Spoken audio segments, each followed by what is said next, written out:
আসসালামু আলাইকুম সুপ্রিয় দেশবাসী, স্বাধীন বাংলাদেশের মানুষকে লাল টিভির পক্ষ থেকে লাল সালাম।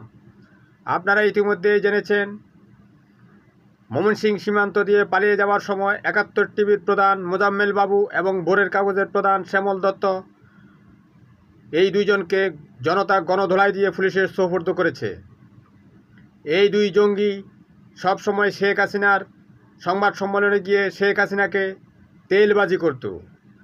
মোজাম্মেল বাবু শেখ হাসিনাকে বলতো, মাননীয় প্রধানমন্ত্রী শেখ হাসিনা, আপনি তো আন্তর্জাতিক নেত্রী হয়ে গেছেন, আপনাকে তো আর পাওয়াই যাবে না।